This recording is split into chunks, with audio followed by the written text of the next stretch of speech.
Okay. Since the last session was in French, we quickly decided that we would do that in German, right? Kein Problem. No. Chinese, actually. Yeah. Okay. So we're sort of free in choosing our language. No, we stick to English on the last stretch of the conference. Welcome back to the final panel of this conference, and we will be looking at what works and what doesn't work. It's our closing reflections on the future of migration partnership. So basically, we're trying to come back to the topic of the conference itself, knowing that it's gonna be a challenge to structure and reflect on everything that was said. So I think from the outset we will not try to do that. But the idea of this panel really is that we try to structure and sort of do some sense making of what we have heard and do if you want, a reality check with each of the panelists, looking at the question of migration partnerships, cooperation, external cooperation on migration with partner countries from different angles. So in this way, we are trying to do justice to the sort of the wide array of the topic itself, knowing that the external dimension is intrinsically linked to an internal dimension, so we probably also will assess a little bit how useful it is to have this sharp division, because I think that all of the panelists here will have perhaps a starting point coming from either national perspective or EU perspective, looking outwards to make EU policies work, at least to some degree. So we will question also where do we place migration partnerships? Is it essentially a tool of domestic migration management and partnership, or is it a foreign policy tool? And before I will introduce the panel, and I'm very delighted to have you up here, I rely on you to do the heavy lifting. My role will be timekeeping. I would like to draw your attention to a poll that we have in our fancy conference app. If you feel like it, go there while we speak, so that we have your opinion about the two questions there. And I will, at the end of our conversation up here, also ask the panelists to reflect perhaps on those questions, and then we reveal the shared opinion of you here in the room, but also of the many people that still follow us out there. And I checked the figures in the previous session. So together with the people in this room and the people who are getting a coffee and will be in the room in a moment, and the people online, we're about 450 people, which I find quite amazing, considering that we're a day and a half into a conversation. So I'm actually very pleased that the VMC21 attracted so much interest. It is for us and for me personally very, very important that we decided to conduct the conference in the in-person format. I think we've all been amazed to what extent it was possible to stay in touch over Zoom and other platforms over the last year and a half. And I think almost everybody here in the room will share the view that we all grew tired of a Zoom conference. So I'm wearing shoes, I'm wearing a suit and a tie, which I don't always do when I'm in a Zoom conference. So I'm happy to see you here in three dimensions. And I think that's an essential feature also of the conference. We made it specifically smaller, to also sort of get back to a sense of being comfortable in a meeting setting like this. And I think at least the feedback that I got was that it was actually very much appreciated. And some people were not sure whether it was the high quality conversation up here on the panels, or the fact that we were actually in person in a room. I think it's a combination of both. So a random selection of thoughts and takeaways that I noted down over the last day and a half and 3. I would just like to throw in, then introduce my panel. and then get going with a short icebreaker, telegram-style reaction from the two of you, and then we have more substantial and perhaps more structured conversation about what works and what doesn't work, and our closing reflections. I think what we need to have and what we need to emphasize is that we need a sense of realism what migration partnerships can actually achieve. I'm sure that we all agree that there are no magic formula, so we have to be realistic here. But they can help to create the space, political space that is needed, from a European perspective I speak here, to build a stronger consensus on EU policy reform. So at least that's what we see these days, that we're very much focusing on, we're solving the problems out there, and sometimes we need to come back and actually say there is quite a reform that we need to get going on the European side. So my point is, it can help create the space that is needed, but I'm pretty sure it cannot obviously replace the reform that we need to do at home. So it's important to emphasize the interdependence between the internal and the external dimension of migration. My second takeaway is that migration partnerships, we heard that yesterday and I think also today, have to be part of a more coherent foreign policy approach to migration.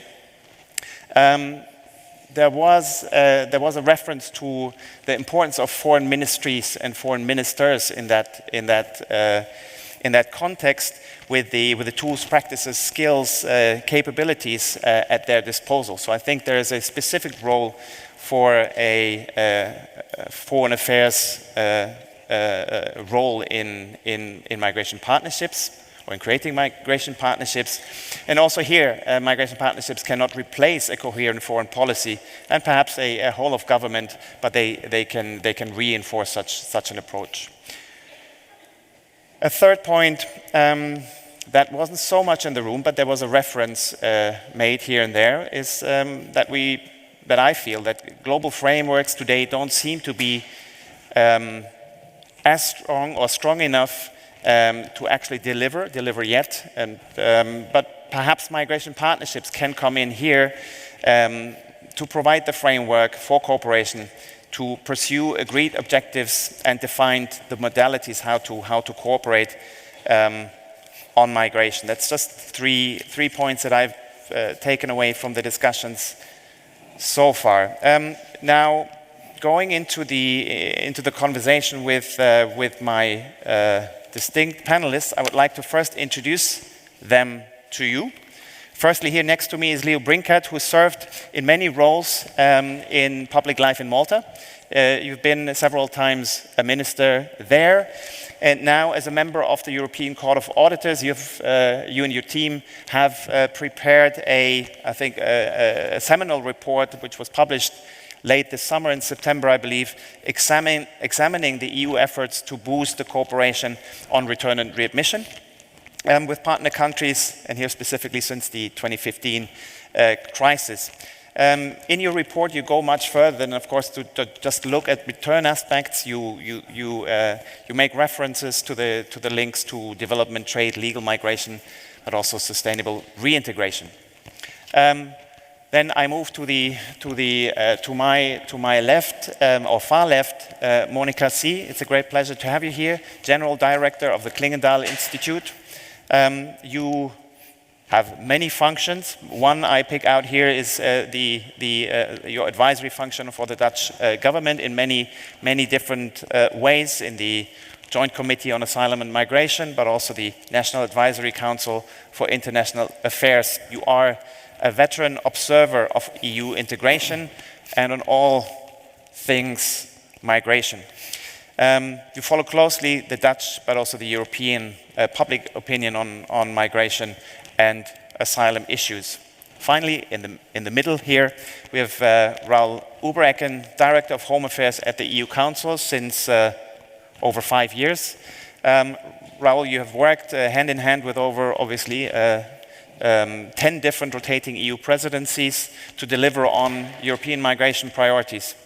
And I think it's fair to say that you're one of the most experienced and thoughtful thinkers on the future of Schengen. the Schengen area and the EU's asylum system. I would like to start with an icebreaker, sort of icebreaker, that we have a very quick reaction from the three of you, ideally a positive, a remarkable takeaway that you find so important to share with us here at the beginning. Leo, can we start with you? What is one remarkable takeaway that you will think about when you get on that plane and you go back home? What is the one thing you think you... Yes, I was impressed, particularly during yesterday's session, but even today, that regardless of the contrasting views and opinions between various keynote speakers, they all seem to have one thing in common: a readiness to accept the reality on the ground. I did not come across any speaker who sounded as if he was living in the clouds, detached from reality. I think that is a very strong positive. And if I can add two other additional points telegraphically, I appreciated the fact that even the Commission itself yesterday did not refer to the Migration and Asylum Pact as a pact, but as a work in progress, which it actually is. And I think that realpolitik is something which is encouraging, although obviously one would like to see the process move along. And the third point, perhaps not from a selfish point of view, but because it's also highlighted in our report, is that what I could detect from the various speakers is that although it's not the be-all and the do-all, an effective and well-managed readmission policy is an essential component or part of a comprehensive migration policy. I could detect this from most of the keynote speakers. Thank you. Thank you very much. Raoul, what's your takeaway? Positive. We go deeper then on the more complex one, nuanced ones. No, there was one element that I saw in many panels and has struck me as something that I would take rather positive, is a focus on data. Talking about, with the Commission from the African Union, talking about the situation in Turkey, Afghanistan, on the EU internal side, crisis management and so on, the realization that data, having real data, correct data is key. It's key, one, for deconflicting internally in the EU, but also deconflicting with partners to know what we're actually talking about, to be more granular in terms of the phenomena that we're looking at, of understanding migration patterns better, and obviously key for developing better policies. And I think there we have come a very, very long way. Just one small element in that. When I started in my current post, sort of 5+ years ago, we were scrambling to have data. JHA councils during the migration crisis started with 1 hour of each minister sort of providing its data. All that has completely stopped. And today my service, we're providing to President Michel every second day a complete data sheet on migration. And I think there is room here from this positiveness that I have sensed in the last days to better cooperate internationally on this, with international organizations, with platforms like ICMPD and so on, to be just more professional even when it comes to handling and gathering data and analyzing it. True, I remember those days when meetings started with endless rounds of data being shared orally. Monika. Yeah, thanks so much for really bringing together the partners in those migration partnerships. The bilateral and the multilateral level have been here. I missed a little bit the local level to see how things work out, but really great job of bringing the partners here together to listen to each other. What I took from the conference as very positive is that we see a political consensus, a political narrative developing around migration partnerships with key elements like a common interest in controlled migration, so migration contrôlée, and there's a consensus that we do not want irregular migration. So beyond the right to migration or just speaking about returns, there's a consensus on this narrative of migration contrôlée, controlled migration. Then there is a strong awareness of the intense interdependence where it comes to dealing with the economic, social, political aftershocks of the COVID-19 crisis. These will be huge. And there is an awareness across the aisle here that we are really depending upon each other in how we will deal with that and to sustain this mutual interest in controlled migration. And thirdly, it struck me that there was a consensus that we should blow the dust of the Valletta Action Plan and that our approach should be holistic. That is to say, not just aimed at returns or just protecting the border, that we also need attention for the drivers of irregular migration, of the link between development and migration, on legal pathways to Europe, on asylum and protection in the region. So those 5 pillars, I think 10 people mentioned them, and it's time to put them center stage again. What is interesting against that background is that of those 5 pillars, 2 pillars did not really develop over the last years. That's to say returns and legal pathways. So it's interesting that the Court of Auditors will discuss its in-depth knowledge about returns. And I would like to say something on legal pathways, because those 2 pillars are lagging behind where it comes to the Valletta assignment. Thanks for building that bridge to that next section of our debate.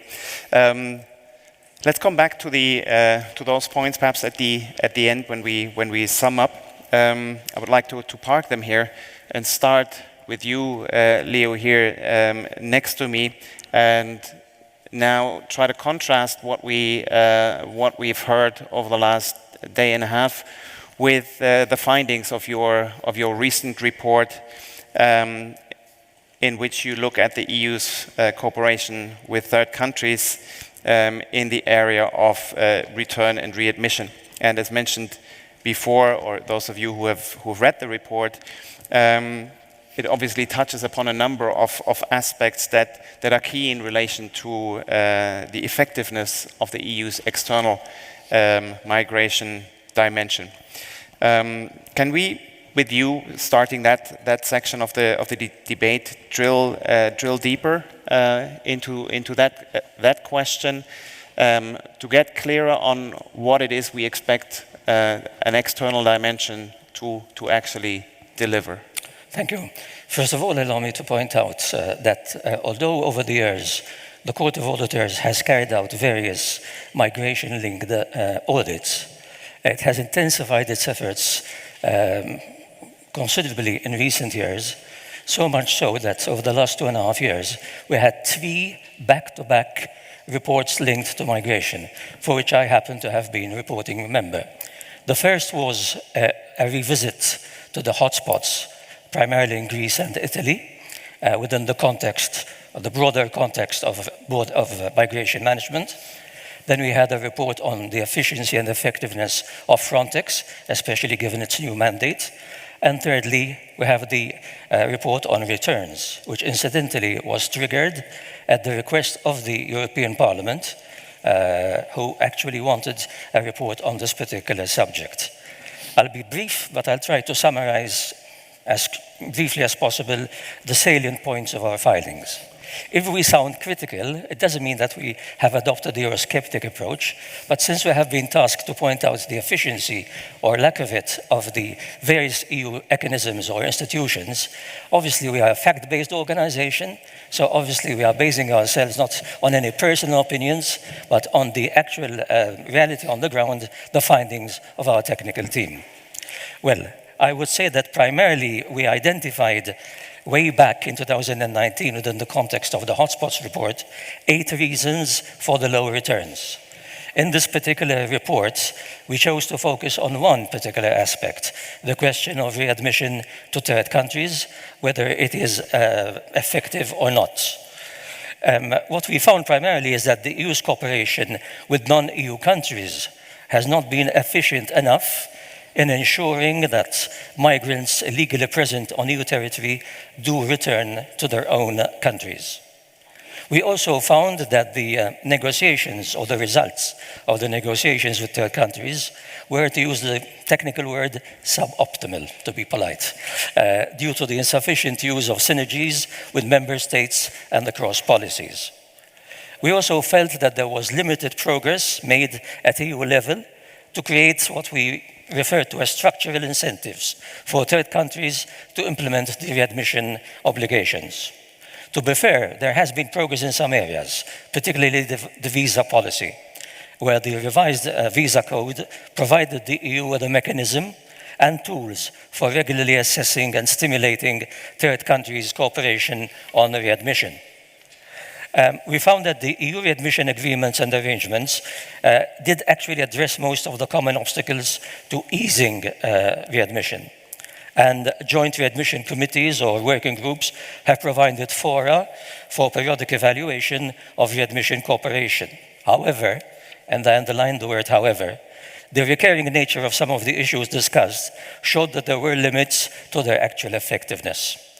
Another issue is actions were not sufficiently streamlined at EU level. And in failing to do so, they failed to ensure that third countries would comply with their readmission obligations in practice. I know this point came up yesterday, whether the EU speaks with one voice or not. It's very clear. It doesn't speak with one voice, and it's not always that easy.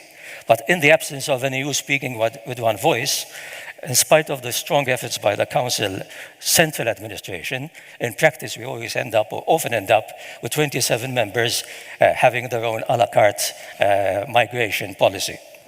Another point is that EU networks in the area of returns have been successful in pooling national resources and have been appreciated by participating countries. With the successive extensions of its mandate, Frontex has also been progressively taking over activities from the networks. I won't go into Frontex today because it's not part of the exercise. But on the other hand, we found that the capacity building and reintegrating or integration projects that we examined were relevant. And to be fair, most of them delivered their planned outputs. And this brings me to my colleague's strong and very relevant emphasis on the word data. I agree with him that data has improved tremendously over the years, but unfortunately, it is still not submitted to the competent authorities in a timely way and in a regular way. We found this a recurring weakness in all our audits, whether we were auditing Frontex, the lack of synergy between member states and Frontex itself, and obviously, ultimately, even the Commission. And we found this also within the context of the returns, and way back also when we were monitoring the situation in the hotspots. So I would say that if data had to be improved even further in the coming years, but hopefully months, I'm quite sure that the results will enhance efficiency more. I'll just limit myself to two other points, not to monopolize this session. The points I wanted to make are the fact that this issue of data cannot be underemphasized in the sense that it is due to the weakness in terms of completeness and comparability across member states. Because sometimes you can actually get data in time, but it is not easily comparable because it is compiled in a different way, which is not uniform amongst member states. Yes, the final 2 points are the following. To be fair to the Commission, they have over the years submitted various positive legislative proposals targeting most of the underlying weaknesses we highlighted. But unfortunately, many of the proposed changes have not yet been adopted or have not fully entered into force where they have to be entered into force. And the last point is data on the swiftness of readmission procedures and on the sustainability of returned migrants reintegration are still somewhat lacking. Sorry to end on this somewhat positive note, but we like to adopt a realpolitik approach, whether we are praising or highlighting shortcomings, which is our duty after all. Thank you very much for that quick summary of obviously more detailed report. So I recommend to everybody who hasn't read it, do study the report. It has a lot of very valuable insights. I also don't want to monopolize this conversation, so I invite the other two panelists to react to Leo's opening introduction of the report, knowing that we will structure our discussion then as agreed, cluster it on different topics. So I invite you to react to what Leo has said, but also contrasting it with previous sessions, so that we don't lose that link to the previous speakers and panels. Yeah, if I may, I really appreciated the report because of its thoroughness, and it gained a lot of attention also in the Netherlands, in the various member states. For a Court of Auditors report, it was in the news. So congratulations with that. If we're discussing migration partnerships and shared interests, I think I would plead for a part 2 to the report, because due to the COVID measures, you have not been able to interview the partner countries, that's to say, the countries of origin. And it would be super interesting to hear what are their difficulties and hurdles in implementing reintegration, what is the societal pressure and the political pressure that they feel when negotiating readmission agreements. So when we're discussing migration partnerships, this fantastic report really deserves a part 2, interviewing post-COVID the partner countries. Secondly, I think what is really difficult with return readmission agreements is that they are not holistic. They just single out returns.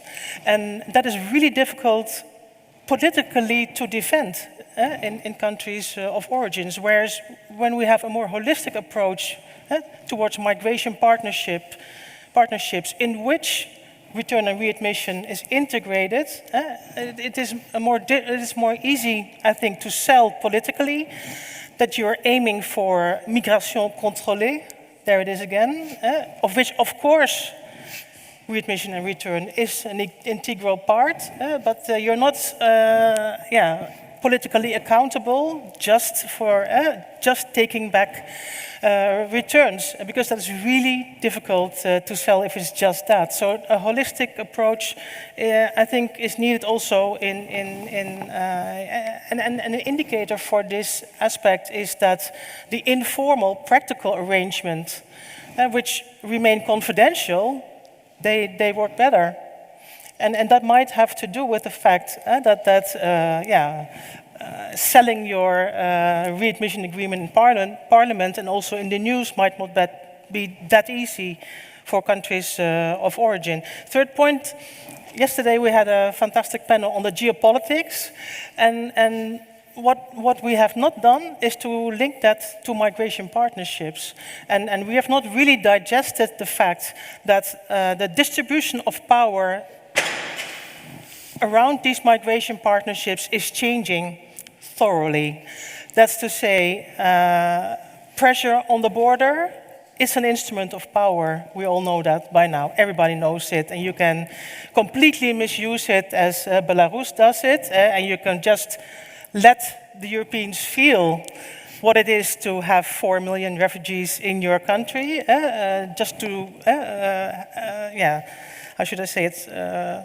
Have a little empathy, what it means, but that's within the migration domain, but it's an instrument of power. And the fact that the distribution of power around migration partnerships have changed, I think we have to digest that still, and that's, again, pleading in the direction of a more holistic approach where we don't single out the returns.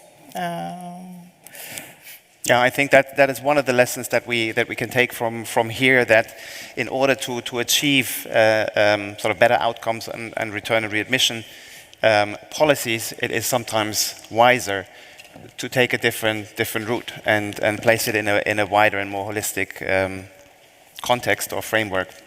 Raoul. I think what the Court of Auditors report shows, by zooming in on one aspect, return and readmission is the challenges that the EU faces also internally. In terms of coordinating itself, in terms of developing a coherent negotiating position. And I think those challenges are very much relevant to the much broader topic of migration partnerships. I take a few elements here. Clarity about what you want. And I think that requires a lot of honesty. Honesty with the partner, but first of all, honesty within. Honesty between different Commission DGs, between different departments in member states, between ministries of interior, ministries of foreign affairs, ministries of trade, prime ministers' offices, and so on and so forth. And I think that is a debate that we still, need to get much more into. The possibility that is very much linked to that, to pull together a credible offer, but also a credible expectation or credible demand towards partners. And here again, I mean, we tend very often to focus on migration-related issues, saying, if we put on the table an offer on legal migration, then we might have the chip in the negotiation. I think it needs to be much broader, much more holistic than just that. And I think what the report also shows is something that we have seen more generally when it comes to migration partnerships over the last years, and it has been mentioned already today, is more action, less paper. And the way I mean that it has been mentioned is what Monika said in rediscovering the Valletta framework. Mm-hmm. Since Valletta, we have been developing numerous other papers, especially within the EU, in terms of compacts and partnerships, and now we're doing action plans and so on and so forth. I mean, each time the migration issue comes again sort of to the political forefront, one has the impression that the answer of the Brussels machinery is, let's draw up another paper. But this kind, we've had already the action plan, we've had already the this, the that, so just find another label, another name for it. Whereas, the frameworks, I think, are there by and large, and I think also what leaders want to see is actually more action. And I think also that we need to be on the EU side more honest in some of the aspects on which we want to deliver. And one of those I take, which was not being talked about a lot, is fighting smugglers and criminal networks. One tool we have on the EU side to do that is obviously Europol. A colleague from Europol is in the audience. One is that Europol needs to get the data from the member state, but the other crucial point is Europol needs to be able to exchange personal data with partners around us. Now, Europol is currently not allowed to do that. So how do you want to engage in a really operational cooperation with authorities in partner countries if actually the one tool you need, you don't have? And then the last point I want to make, and maybe we can get back to that later in the debate, is the one about organizing oneself to be able to speak more with one voice. And I think that's something there where we definitely have a bit more work to be done. Yeah. Thank you for your immediate reactions to the report, and perhaps the aspect of return and readmission in the context of cooperation with partner countries. You have mentioned in the report, but also here in the discussion, that the credible offer. I think in different occasions you've all pointed to the fact that we need to create incentives. What are those incentives? We have over the day, and I have not talked so much about the legal migration aspects. You have pointed them out in your report. They were mentioned here before. But I think also, Monika, you have emphasized this several times, that the legal migration side might be something that needs to be put on the table in a more effective way. The Valletta framework, these 2 points are the ones that we have seen the least action, interestingly. So they seem to be the core issue, but perhaps also the most difficult to place in the context of cooperation. So incentivizing the offer of real partnerships is something that I think we've heard in different panels. The question of legal opportunities for educational purposes or for work, as difficult as this is to make happen, I think it's something that I would like to now move to you, Monika. If we could start talking about the aspect of, if you want, an equal partnership, which we can debate as well, but the point of taking needs into account or taking interests into account in a partnership approach to migration. So the question here is, how do we need to think that in the context of migration partnerships to include educational opportunities for young people, scholarships, but also, and I think it's something that we see all across the EU, the chronic labor shortages in some areas. Is that a game changer in the context when we talk about migration partnerships? What do you think?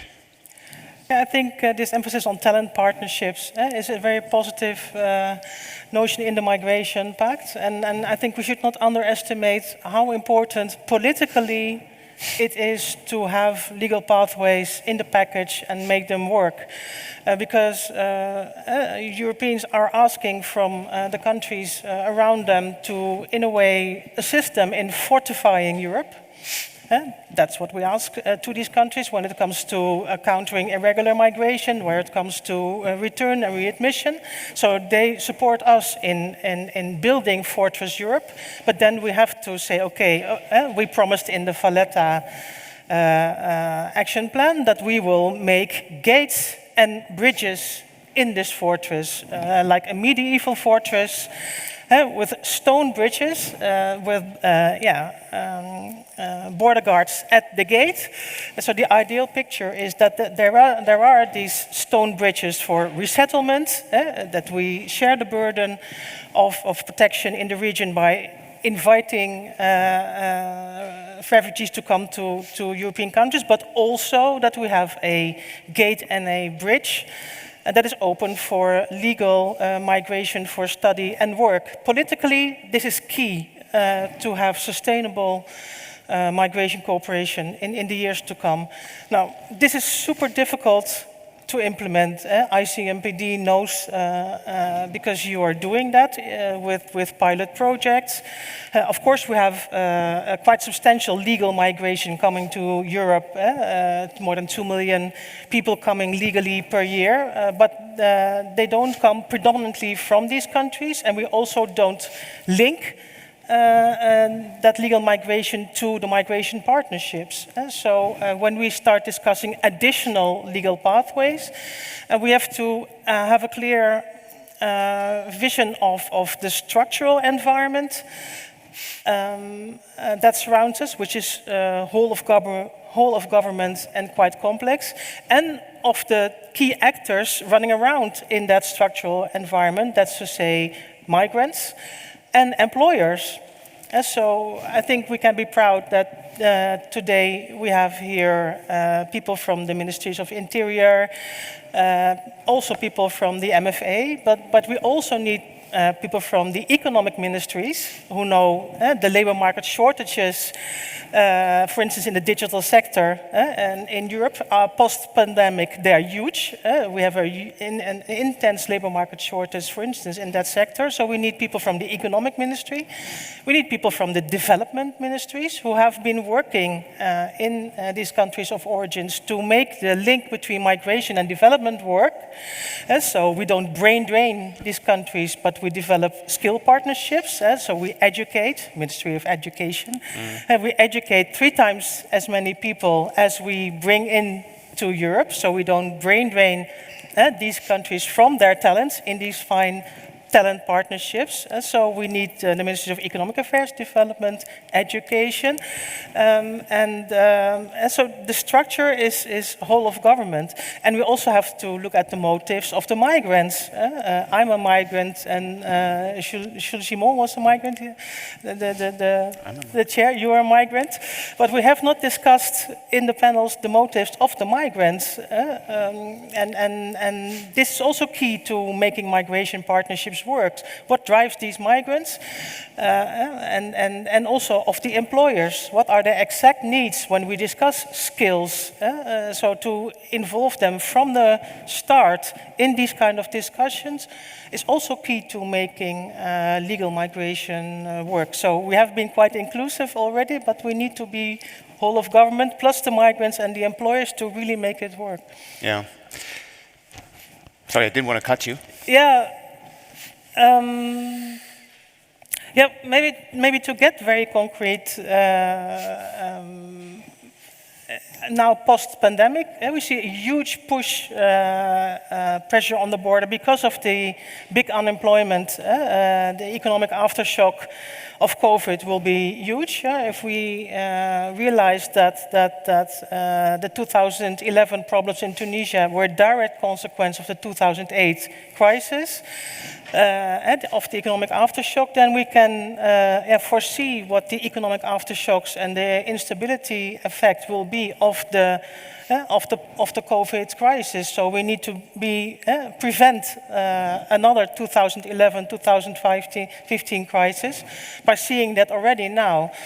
I spoke to a bright guy from the Job Creation Commission in Ethiopia. His assignment was to create 21 million jobs in the 5 years to come, and that was pre-COVID. So just to realize what the enormous employment assignment is in some of the African countries. Now, on the Dutch side, there is this demand for, in the digital sector, for instance. So this is an interesting connection. And then we have to look at this structural environment in which in the Netherlands, the Dutch society has big concerns when it comes to immigration from third countries. First is we are already full. We are still growing as a population. Second, what about their housing? Won't they be exploited in terms of housing, etc.? And third, their integration, their permanent integration. On the side of African countries, there's often the concern of brain drain, the concern of exploitation as well. To make this match, circular migration for the Netherlands might work, because then people come to the Netherlands, they work for a while, and they return. So it's not brain draining. It is also in the Netherlands not contributing to the growth of the population. But that might differ country per country, because Germany is aging, Italy is shrinking. So there the economic context is different. But you have to really look carefully at the structural environment, economic, societal, political, legal, etc. And then at the motives of the migrants, because why would a migrant return? Only if there is work upon his arrival, upon return. So you need to ensure that there will be interesting work for the developer who returns to Nigeria, for instance. And one way in which that could work is to start remotely. What I find really interesting is that there have been businesses in the Netherlands that connect talents in, for instance, Nigeria, in the IT sector. They recruit them on a digital platform, they train them, and then they work remotely, that's to say from Nigeria or Senegal, for the Dutch market. And this in this context, they can get accustomed to each other, and they can meet each other by traveling. But then after a while, you can add a circular element to it by bringing these people to European countries to work with their colleagues, be in creative teams, etc. And then when they return, there will be work because they work remotely. And this has been the contract from the start on. You really have to look closely also what the motives of the migrants are, because circular migration sounds nice, but why would he return if there is not a perspective for work? And if he does not have the perspective that he can do multiple circular migration, because that's also a very interesting a formula that has been used, for instance, in seasonal migration between France and Tunisia, in which seasonal migrants can come every year, they work for 3 months, and then they return. And if they return, they know that next year they can come again. And so then that aligns again with the motives of the migrant. Yeah, I think you pointed to the great complexities around the arrangement of such schemes, and we know it ourselves, and I think a good number of other actors know about the complexities of designing such schemes, but then also making them work. In the report, it was highlighted as one of the difficulties in return and readmission policy is to gain the cooperation of your counterparts in the countries of return. So, and here I try to strike the link that very often you hear the concern that a host country cannot do these things in parallel. First, we need to get a grip and control over. It was mentioned as unwanted migration, irregular migration, the unwanted side of migration, which was discussed, I think, also on the political panels yesterday. First, we need to fix this, and then we can, we create the space to actually then turn to the complexities of national labor markets, unemployment situation, and then we can talk about, third country workers entering the equation. I know you have a strong view on the sequence of these steps, and we had a previous Vienna Migration Conference where we suggested a similar thing that.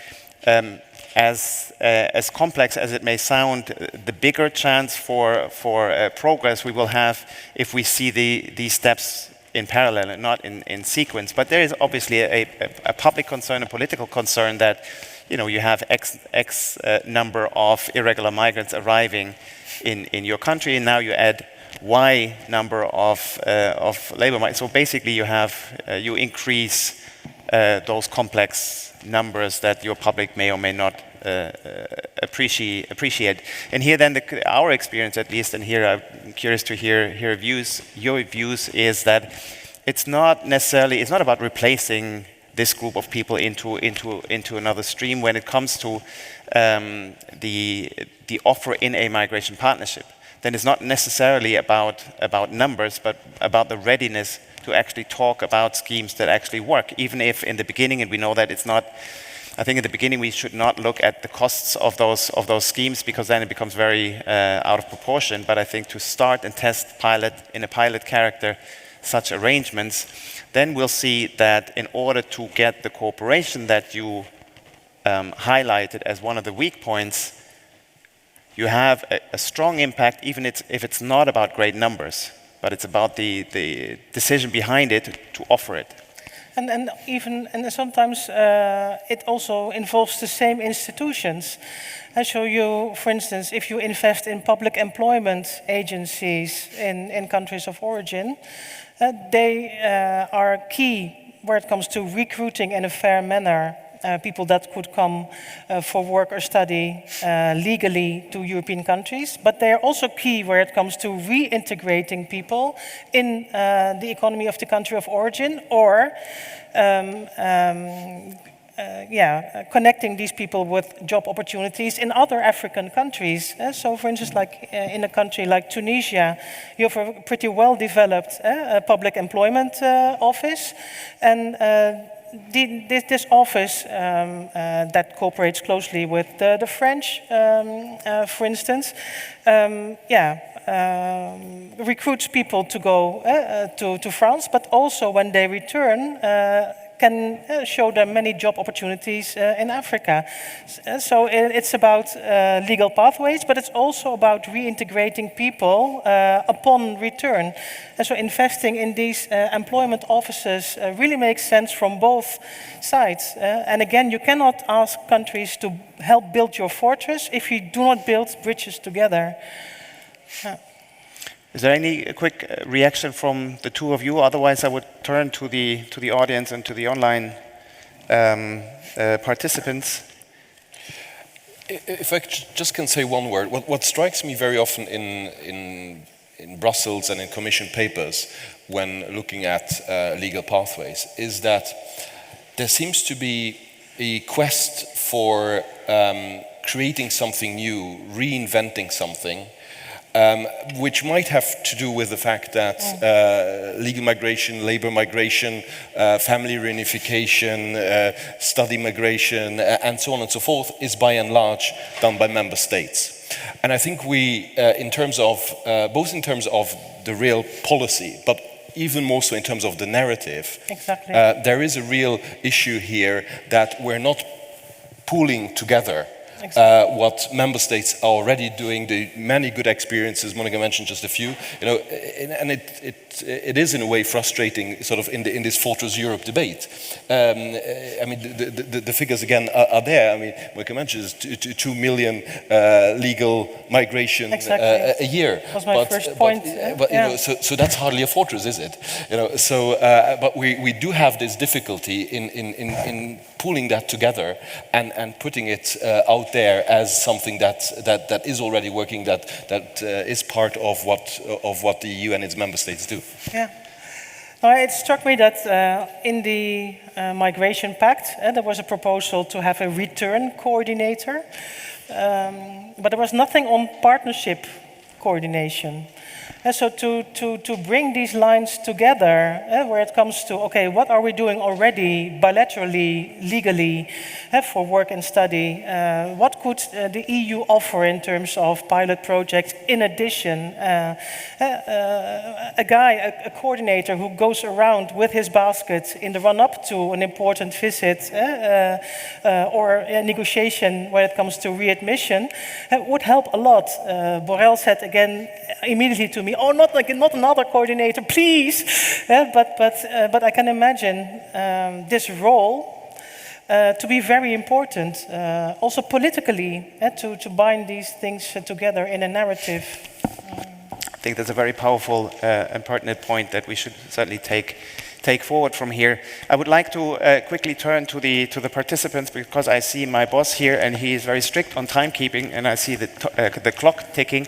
A quick tour, perhaps views from the floor here. What are the ingredients of what is it that migration partnerships need and would make them work better? There's a gentleman here in the front. We take 2, 3 points, statements.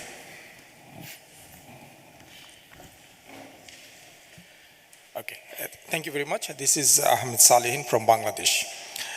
In fact, I don't have any question. Just as you have started your discussion with the question to the panelists that what is their takeaway from this VMC 2021, I think I should, as I'm from a country which sends a lot of workers to different countries, and you'd be, I think it is, the number is quite amazing that every year we send about 500,000 to 700,000 workers to different countries. So when I talk about migration, I mean legal migration, and it is economic migration. And I think that in this forum, as you said, that if you ask me what is my takeaway, then I will say that my takeaway swings between sort of express optimism and latent pessimism. And as one of the panelists has rightly said, that we need to be mindful of the fact that we need to be realist. Real politics is there. A lot of factors, pros and cons are coming into consideration. But again, I think that this kind of conference or the organizations who are dealing with migration and its ramifications need to focus on the whole cycle of migration, starting with the pre-decision making process and ending with reintegration. And in every stage, partnership is of the essence.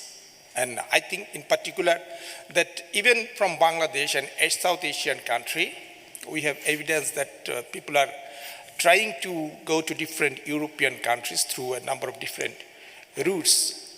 And the question is why they are being attracted to go to Europe or some other countries. So it was discussed yesterday in more detail. There are a lot of push and pull factors. So in order to have healthy migration, and I would like to reiterate, I try to reinforce the idea that we need to use the word migration only to mean legal migration. And illegal migration is illegal migration. So if we can do that, I think we'll be able to really develop migration as a tool for development. Maybe there are always some debates that whether it is at all a tool for development, because it has been, as I have got it correctly, questioned that there is no linear relationship between migration and development. But for me or for many countries like Bangladesh, it has been proved to be a tool for development. And I think it is going to be a tool for development for many countries. Thank you very much. Thank you for your point. And we have Pierre here from IOM. We need the microphone here. Thank you, Lucas. Piero Silonghi from IOM. First of all, to say it's been most interesting, really a good 2 days, very much appreciated from our side, excellent information being shared here. Partnerships rely on mutual and collaborative interests. This was said by some of you at the very beginning. And, you know, we've heard a lot about, I dare say, the one-sided story.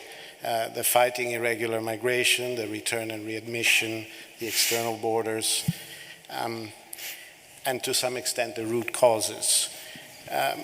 But I think what could be useful is to understand that maybe we need to better listen also to the origin countries alongside the motivation of the migrants, to better tailor these partnerships, to improve the negotiation, to improve the circularity opportunities, but especially to understand that there's a need to somehow foster the possibility, as you all have been saying, for these legal channels in a sort of pilot manner, and understand that, you know, there need to be compromises.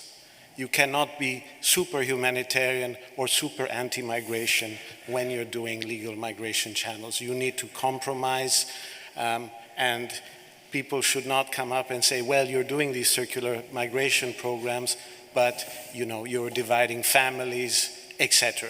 So we need to be a little bit more compromising on these issues as well. Thank you very much. Thank you, Pierre, and welcome back to Vienna. We have 5 seconds for one more intervention, or we just leave it here. I'm reminded that time is running, but still one last quick round, Raoul. I think it's not a secret, and if it is, then I blow it. I think you're moving on from your position, so perhaps that gives you the possibility of looking back at your 5 years plus in your very central role here, and it's not ironic, but perhaps there's a bit of irony in my question. Do you leave out of despair because nothing is actually moving, and you leave migration behind because you think it's unfixable? Or is that a wrong perception? It's actually, there is progress. It's just framed in a way that we seem to fail to notice it. Thanks, Lucas. Can I try and answer this question very differently? Please. I'm moving to the area of the internal market. And over the last weeks, I read a book that is actually a lot about the internal market. And it's Michel Barnier's account of the Brexit negotiations. And from that, I took two elements, which I think are key for this debate and are key for a positive outlook on migration partnerships, the way you do it. The first one is you need to bring all the actors together. Yeah. First and foremost on the European side. The task force he had assembled in Berlin, the relations he had with the people over in the council, with the task force there, with the coordination group in the European Parliament, that is an absolute must if you want to get anywhere. I mean, the second one, which is striking probably because the book is written as a day-to-day journal, is the amount of time spent traveling, spent listening, spent understanding, spent explaining, and so on. And I think we were talking about sort of a return coordinator or migration coordinator and so on. I think if you would have a person, one, not 10, in Brussels, really working on this issue, the first element in the job description is be ready to listen and to travel, to listen to partners, to go there. There was also one of the questions from the online audience about sustainability. Well, sustainability, even in times of crisis, is because you have traveled, because you have listened, because your positions are strong, because you have direct channels of communication, you have the mobile phone number, and so on and so forth. And as long as we're sort of not doing that, I think we will not get there. But I'm rather optimistic that we're on the good path there. Okay, so that was kind of a diplomatic answer or a diplomatic way out, but I think you've pointed out, I think, quite central elements in it. I would like to. I haven't done justice to the richness of the debate you have. I think we need to wrap up, but there's still a possibility. I would like to hear your final closing remarks. I mean, you've started with that, so we are on a positive path in the sense that it is possible. But so migration partnerships, will we be able to, take the bits and pieces we've heard into a framework, pull the things into such frameworks that we're actually doing to create that, if not one voice, so at least a coordinated orchestra. Is that something we will manage to do? It's not a yes or no question, obviously, but I think since implementation is the main point, or execution, and not further conceptualization, perhaps, what is your final take? Are you positive? Are you skeptical? Now, what makes me positive is that with the colleague from Bangladesh, if I look at public opinion polls, then you see that more than 70% of the people supports legal migration, also in the host countries. So for the legal migration, and that's, I think, a very positive figure, where for work or study, there is a large majority that supports that. On the contrary, irregular migration, it's beyond 90% who is against that.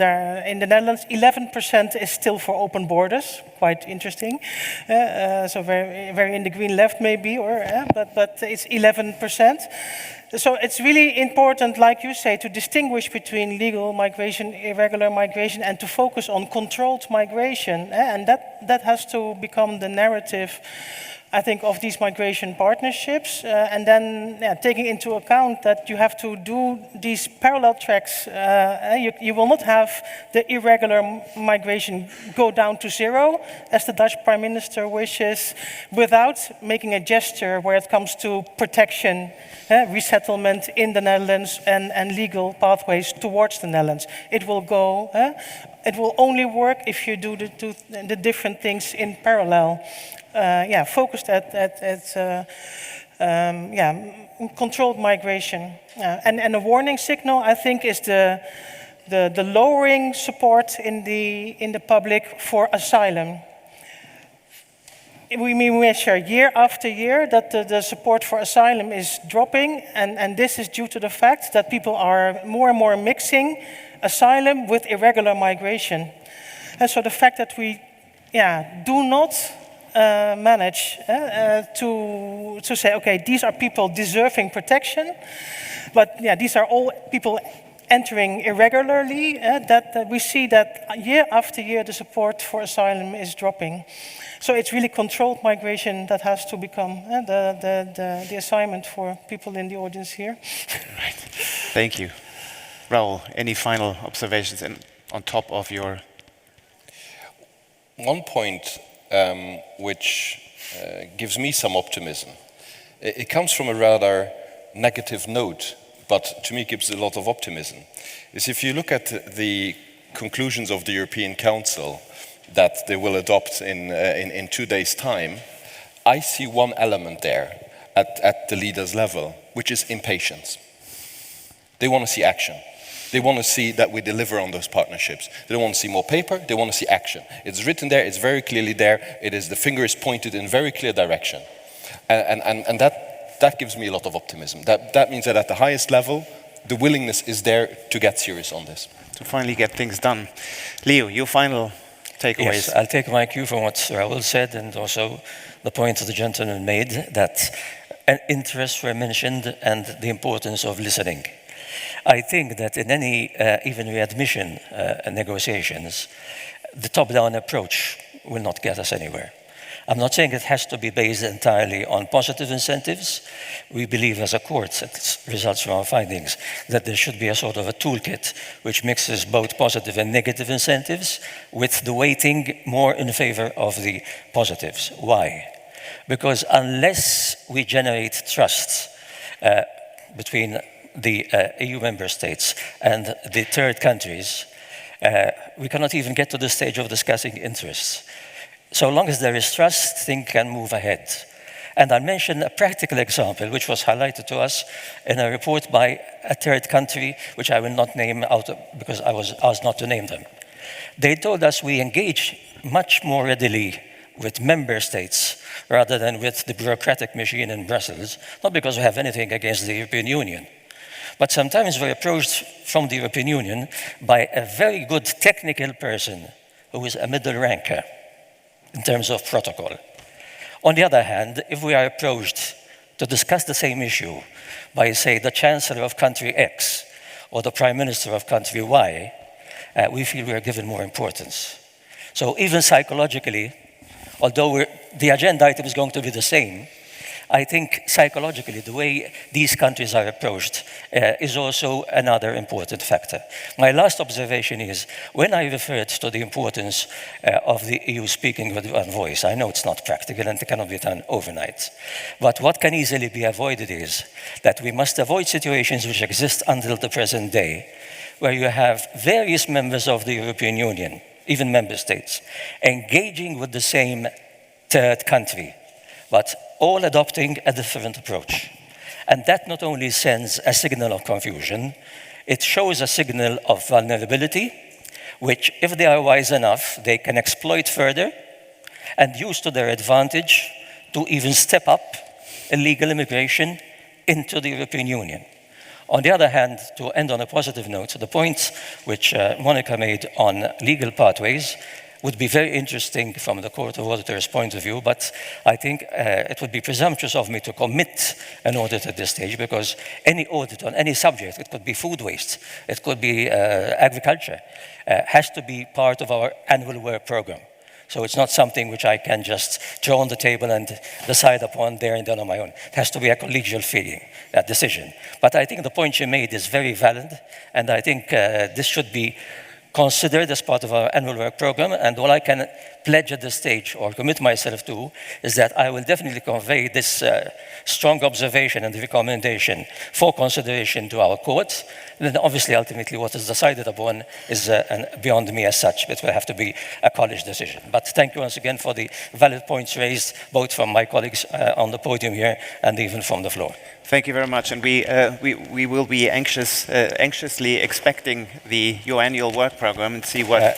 Sorry, the annual work program for 2022 is already finalized. All right, then so you have some more 23, time waiting. even more exciting. So thank you very much to this great panel. Thank you very much. I just want to give you the results of the poll very quickly before I hand over to my Director General. We asked the participants online in here 2 questions. Number 1, will we be able to redesign migration partnerships so that they're able to address the issues highlighted throughout the VMC 2021? And we have a clear winner is yes. 70% of the people that answered were convinced that we will be able to do that. Number 2 is with regard to when we will be able to do that. The question is, will we be able to establish these sustainable migration partnerships with and between the key countries connected by migration? During the term of this Commission, 24% were convinced that this is possible. During the term of the next Commission, so hopeful future, well, that's a bigger majority of 51%, and never is still a significant part of our participants who we couldn't convince that migration partnerships are a feasible tool to address the priorities that we have highlighted here. We will deal with them separately, but for now, thank you very much for coming. Thank you very much for staying so long. I would like to hand over to the Director General for his final concluding remarks, and I would like to ask the panelists to remain seated during this final statement by our Director General.